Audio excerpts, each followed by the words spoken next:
Hey everybody, it's Jamie, and last week I showed you how to make your own snowman mason snack jar so that way you had a stylish way of giving away treats to your friends and family. Well, after making a few of those, my taste buds got really jealous. So today I'm going to be making a holiday treat that's just for me. And for you. And for anybody else that you feel kind enough to give it to. Get ready as I show you how to make your own chocolate peppermint bark. Let's do it, girl.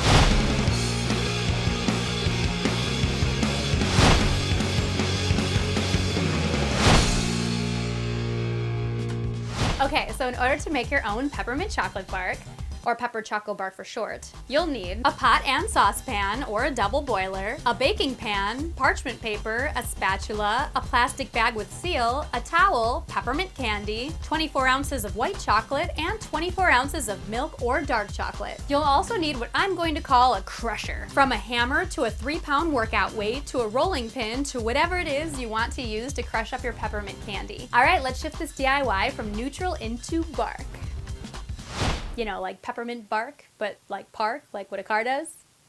This pun is for all my licensed drivers out there, what?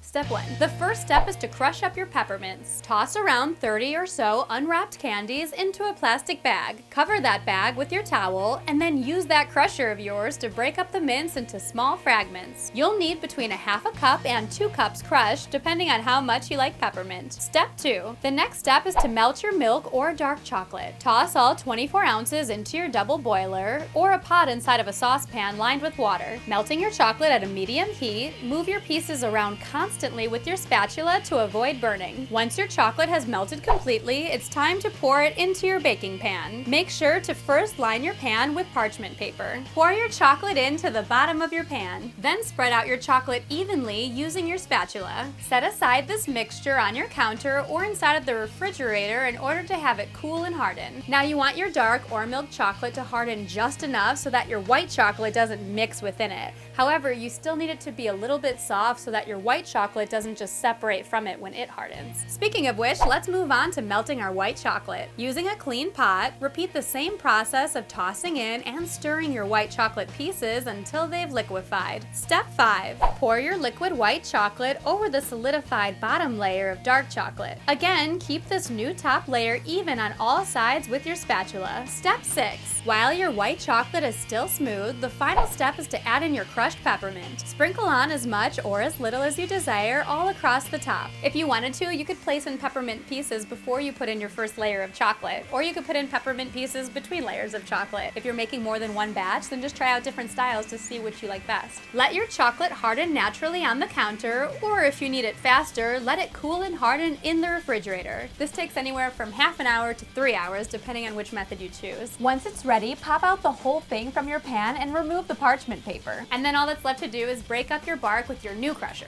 your hands. Crusher 1 and Crusher 2. And now you have some deliciously homemade pepper choco bark at your service. I made each layer 1 inch thick in order to have chunky bark, but feel free to make your layers thinner, like anywhere between 1/4 and 1/2 of an inch thick to achieve your traditional flat bark too. This recipe gives you 20 servings, which means you can dish it out to 20 friends. Or, you know, give your boyfriend 1 serving and then save the rest for yourself. 'Tis the season. No, I'm just kidding. I'll totally give my boyfriend 2 servings. Maybe. How did your peppermint bark turn out? Tweet me at Jamie Petito, Instagram me at HeyJamie, or let me know on my fan page on Facebook. If you want to gift your peppermint bark to friends and family, click the video on your left in order to make some adorable gift boxes from scratch. And click the video on your right to make another amazing chocolate treat, your own homemade Nutella. We did it, girl. I'm Jamie, and you're on Gurl.com.